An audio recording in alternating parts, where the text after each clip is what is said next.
추수감사 주일이죠.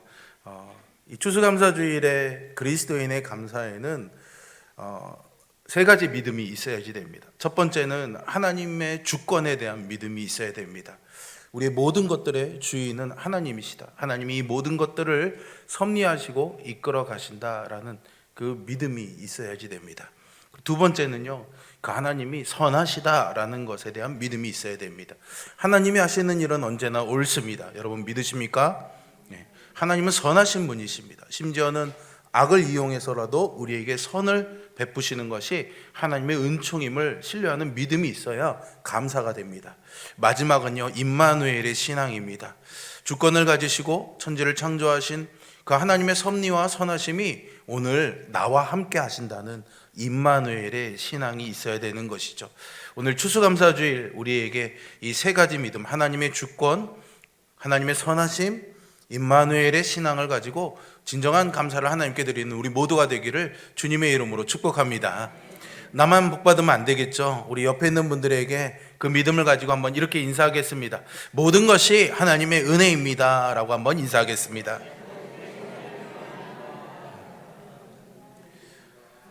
한국교회는 추수감사주일을 11월 셋째 주일에 보냅니다. 요즘은 많은 교회들이 우리의 이런 절기와 계절과 조금 안 맞아서 11월 첫째 주, 10월 마지막 주에 그렇게 추수감사주일을 보내는 교회들도 종종 있지만요. 어쨌든 우리가 조금 전에 영상에서 보신 것처럼 한국교회의 추수감사는요, 영국에서 미국으로 이주해온 청교도들이 새 땅에서 얻은 첫 수확을 놓고 하나님께 감사하며 드렸던 그 추수감사 예배에서 영향을 받았습니다.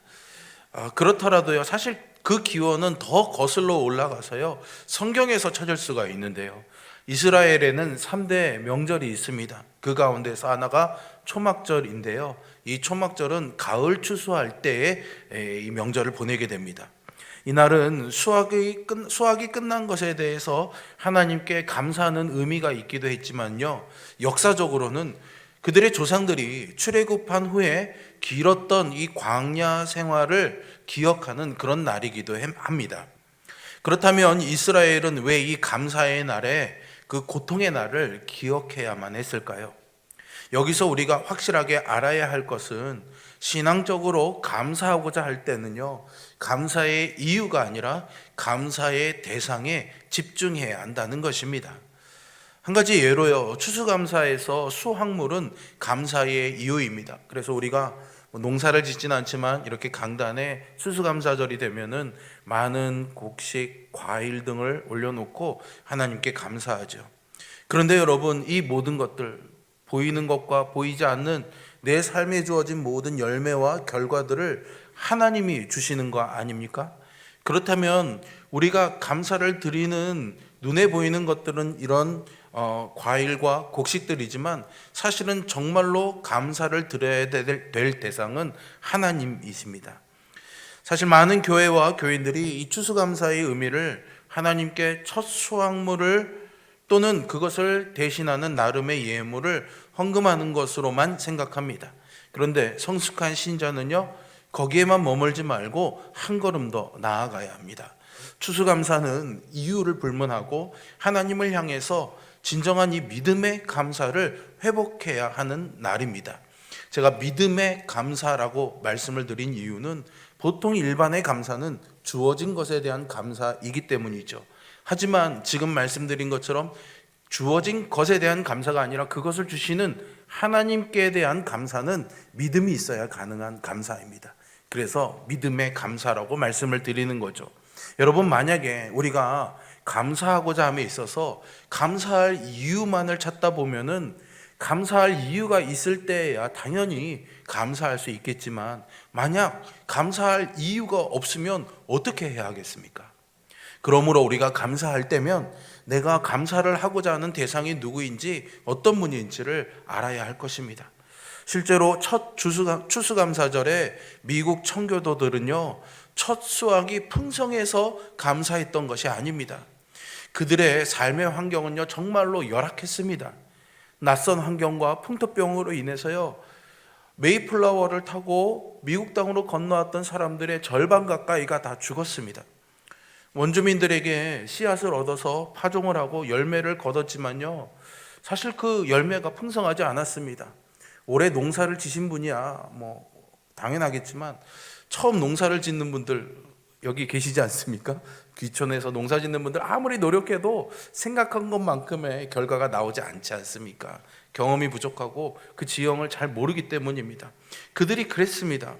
그런데 말이죠, 이 청교도들이 그럼에도 불구하고 하나님이 여기까지 자신들을 인도하셨다는 그 믿음으로 감사 예배를 드린 것이죠. 그리고 그것이 추수감사주일의 시작이 되었습니다. 하나님을 향한 감사를 잃지 않을 때 그들의 환경은 여전히 열악했지만 그들은 소망을 잃지 않았습니다. 그런 좋은 날이 있기까지 모든 환경 속에서 함께하며 지켜주고 인도해 주시는 그 하나님을 바라보며 그들이 감사했던 것이죠. 이스라엘 사람들도 마찬가지입니다.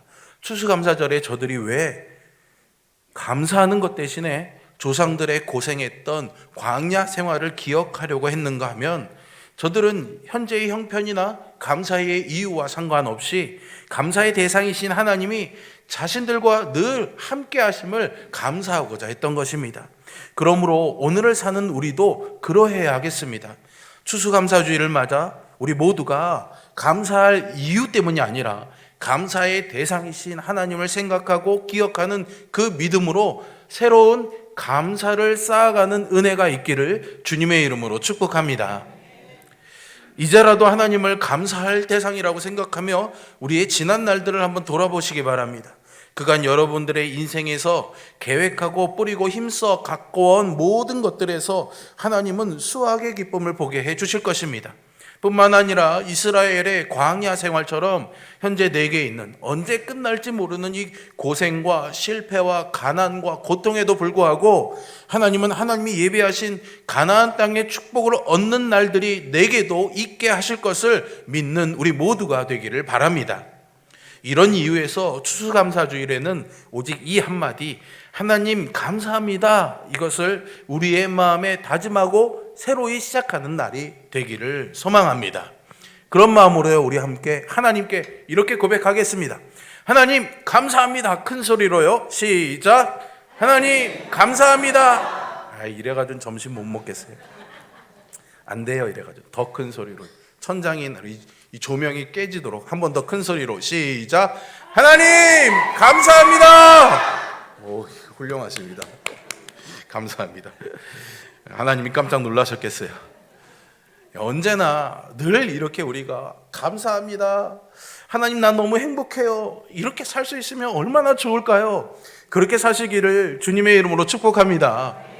아멘은 하지만 여러분, 또 사실 우리의 삶이 녹록하지 않지 않습니까? 매일같이 좋은 날일 수만은 없습니다. 혹시라도 살아가는 중에 원치 않는 질병이라든가 실패하거나 절망적인 상황을 마주하게 된다면 그때는 어떻게 감사할 수 있을까요? 여러분, 그때도 정말 감사할 수 있겠습니까? 봐요, 아멘이 줄어들잖아요. 우리 눈앞에는요, 감사하지 못할 상황과 일들도 분명히 있습니다. 그런데 말이죠, 우리는 그 상황과 일들을 보는 게 아니라 누구를 본다고요? 하나님을 바라봅니다. 그 하나님을 믿는 거죠. 그런 경우에 어떻게 감사할 수 있을까요? 굳이 그렇게 감사해야 된다고 한다면은 정말로 어느 정도 진심으로 감사할 수 있을까요? 신앙인으로서 우리가 감사해야 할 때는요, 이 감사의 이유가 아닌 감사의 대상을 향해, 그러니까 하나님을 향해 감사해야 된다고 말씀을 드렸죠. 여러분, 그러니까요, 우리가 만약에 죽을 병에 걸렸다라고 한번 생각해 보세요. 그런 상황에서 감사한다는 거 쉽지 않습니다. 제가 지난주에 우리 횡성의 사랑의 빛 교회에 가서 헌신 예배 설교를 하고 왔는데요. 가서 10분 기다리면서 우리 명예 장로님하고 잠시 이야기를 할 수 있었습니다. 근데 얼굴에 살이 쏙 빠지셨더라고요. 그래서 어디 편찮으셨어요? 그랬더니 목사님, 제가 3개월 전에 암 진단을 받았습니다, 이렇게 말씀하시더라고요. 그러니 3개월 동안 보내면서 그것 때문에 잠도 안 오고 밥도 안 먹히고 그렇게 힘들게 보내신 거예요. 그런데 말이죠, 그게요, 오진이었답니다. 병이 안 걸린 거죠. 근데 몸은 어떻게 됐습니까? 수척해 갔어요. 왜요? 그 사실 하나만으로도 감사하기가 쉽지 않았던 거죠.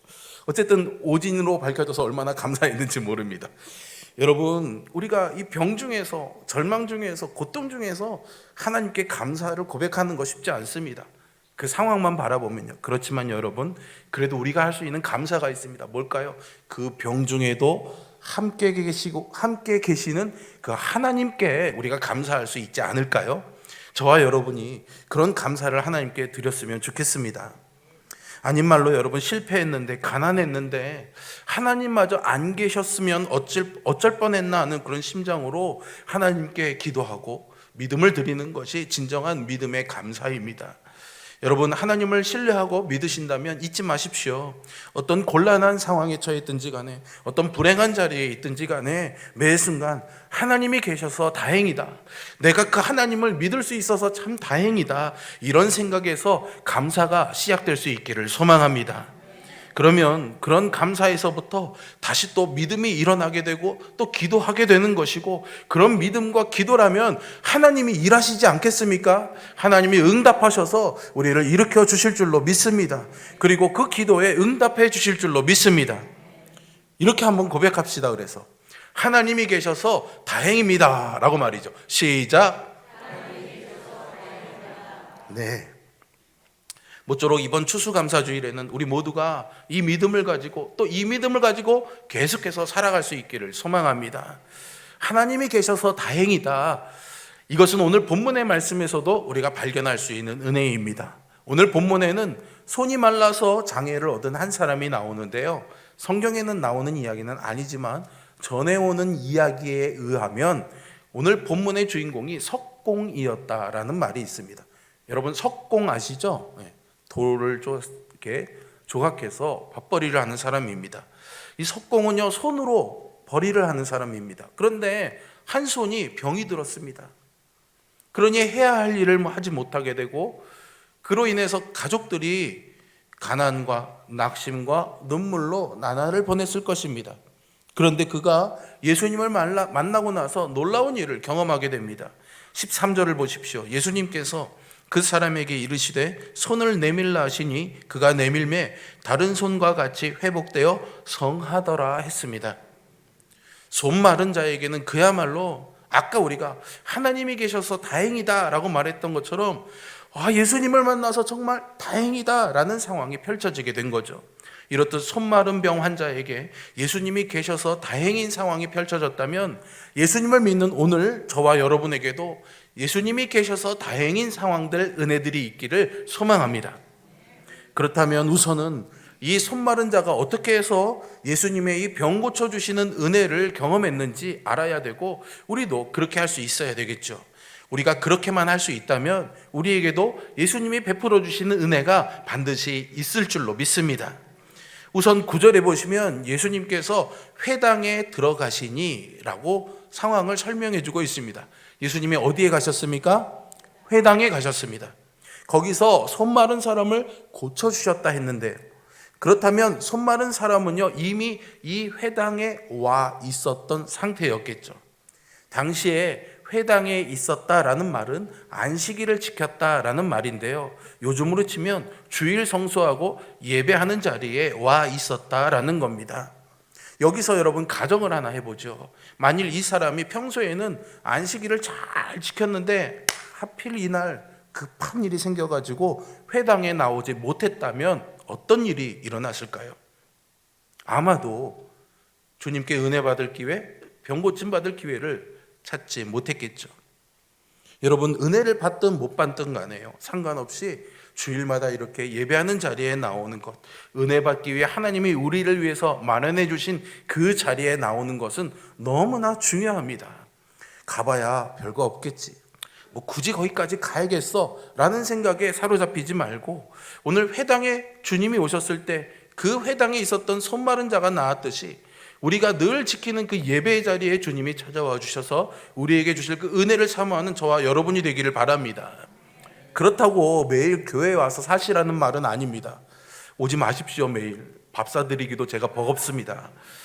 하지만 여러분, 교회 밖에서 우리가 세상의 삶을 살아가지만 그럴 때에도 세상에 휩쓸리거나 끌려다니거나 세상과 타협하지 말고 어디에서든지 꾸준하게 내 믿음을 지키는 게 중요하지 않을까요?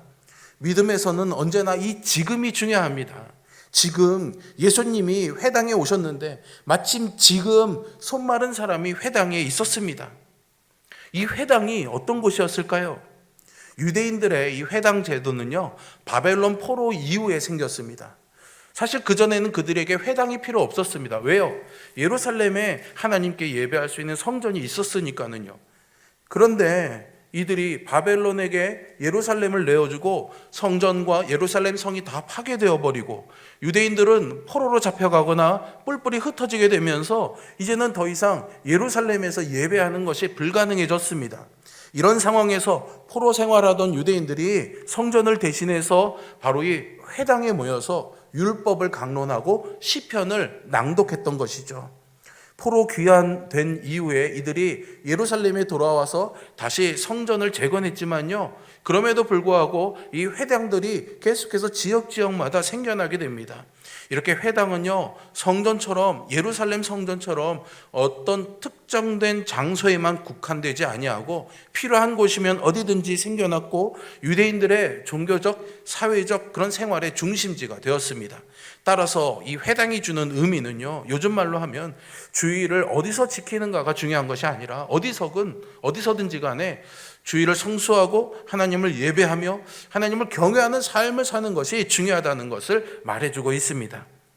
사실 옛날에 농경사회에는 삶의 이런 모양이 굉장히 단순해서 어떤 일을 계획하고 규칙적으로 무슨 일을 하는 것이 당연했었습니다. 그런데요, 현대사회가 복잡해지면서요, 사실은 변수들이 많이 생겼습니다. 그래서 교회에 나오지 못하는 이유들도 참 다양해졌습니다. 그리고 그 이유를 들여다보면은요, 사실 또 다 그럴만하기도 합니다. 그러나 그렇더라도 마음이 하나님께 예배하고자 하고 그곳이 하나님을 만나는 곳이면 거기가 어디든 그곳이 바로 회당이 되어야 되는 것입니다.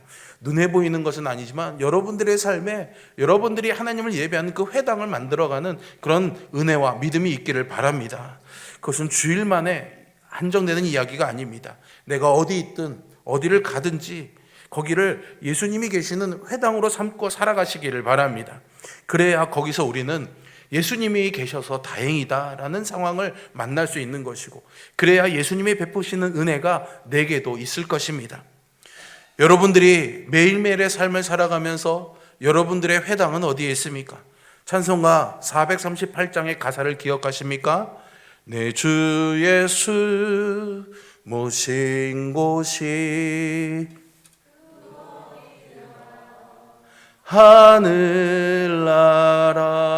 하늘나라. 이렇게 죽이 잘 맞으니까 설교할 맛이 납니다.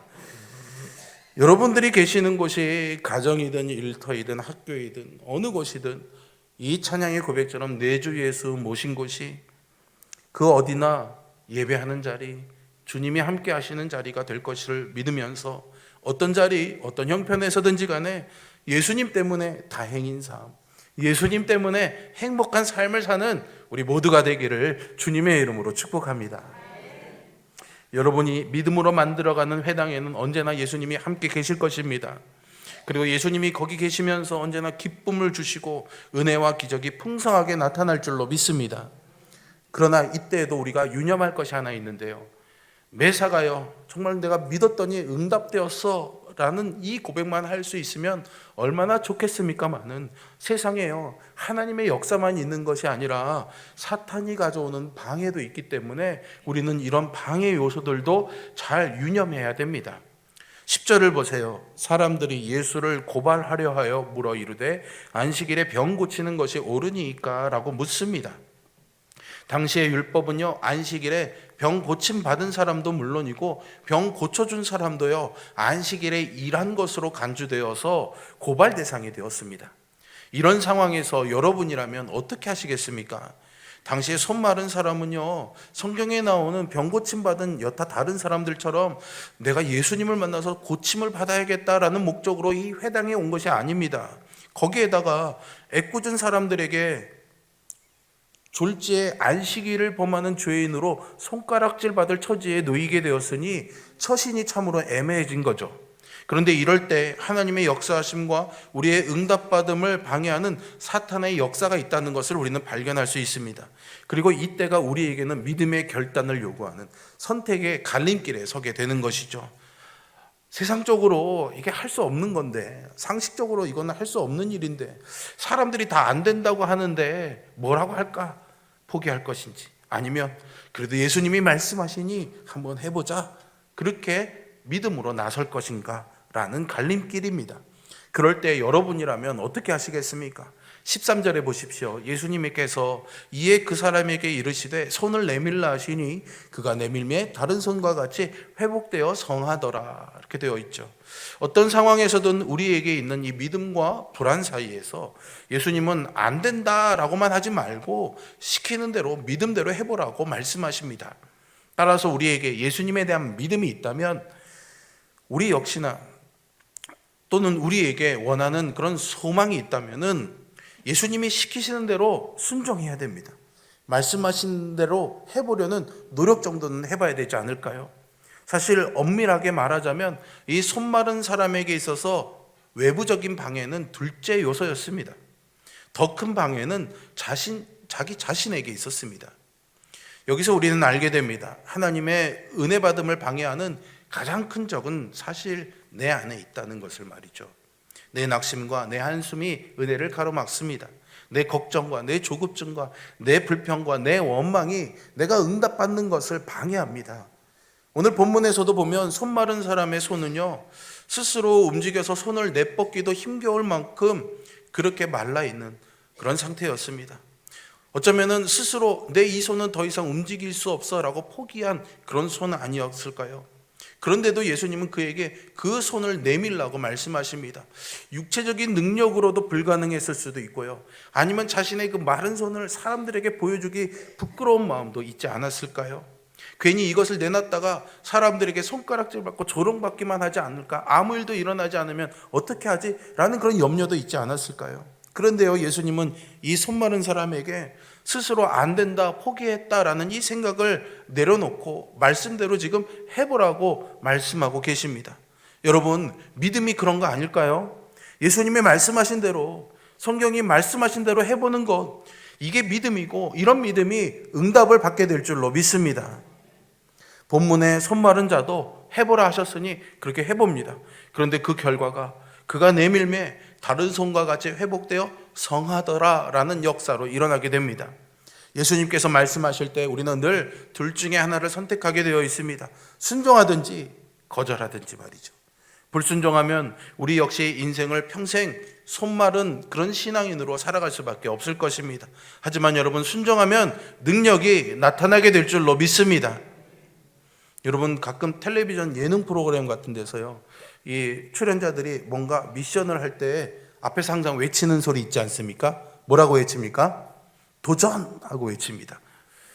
이제부터는 우리도 믿음 안에서 그렇게 해보면 어떨까요?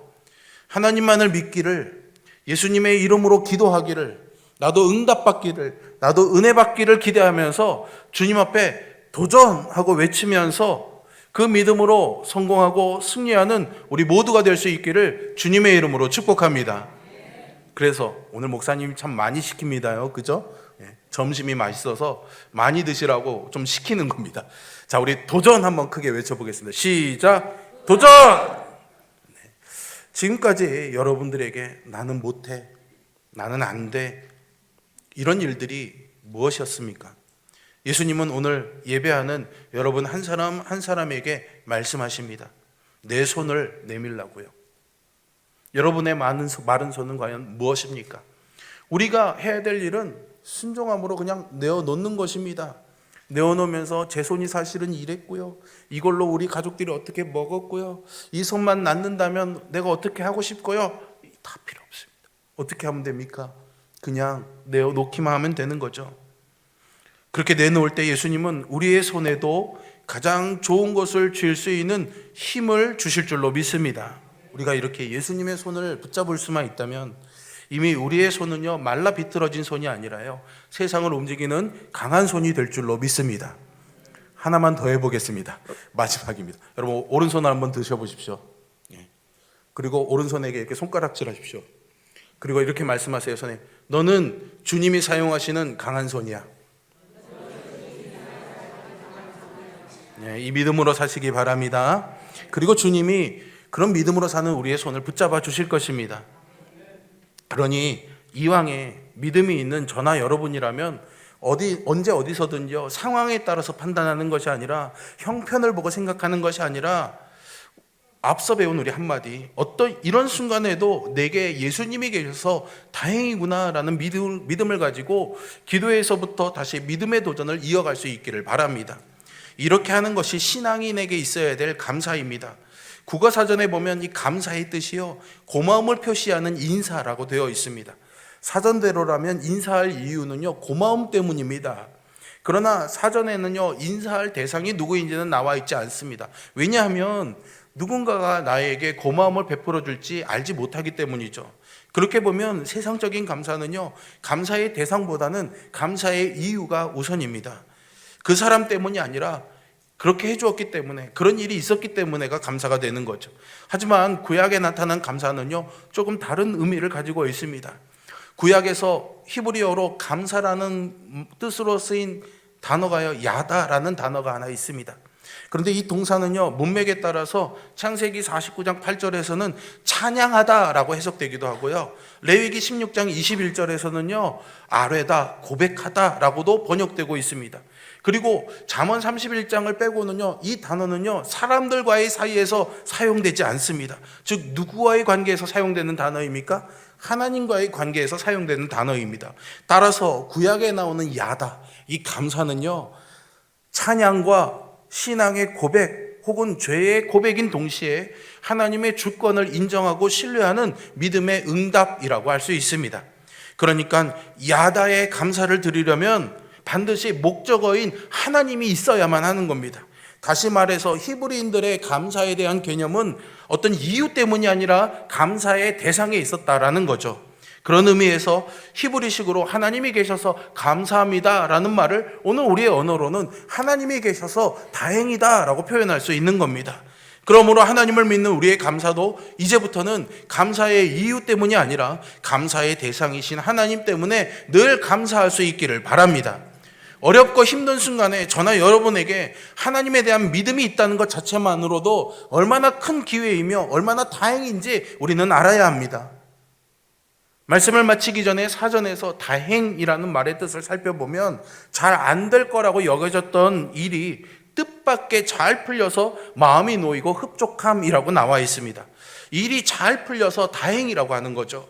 그렇다면 여러분들은 살아오시는 중에 일이 뜻밖의 잘 풀려서 다행이었던 경우들이 있으셨습니까? 믿음은요, 그런 것이 아닙니다. 어쩌다가 그런 다행이 되는 그런 일들이 아니라, 뜻밖의 일이 잘 풀리는 것이 아니라 이 일을 풀어주시는 분이 하나님이시고 그 하나님이 나와 함께 하시기 때문에 나에게 일이 잘 풀리는 것이고, 때로는 그 일이 풀리지 않아도 감사한 것이고, 우리가 믿는 하나님이 나와 함께 하시기 때문에 우리에게 하나님이 계셔서 다행일 수밖에 없는 것입니다. 오늘 인생의 어렵고 힘든 위기와 고비의 순간에 저나 여러분에게 바로 이 믿음이 있다는 것이, 그리고 우리에게 하나님이 계신다라는 것이 얼마나 감사하고 다행한 일인지 다시 한번 깨닫고 진정한 감사를 하나님께 드릴 수 있는 추수감사주일 되시기를 주님의 이름으로 축복합니다. 기도하겠습니다.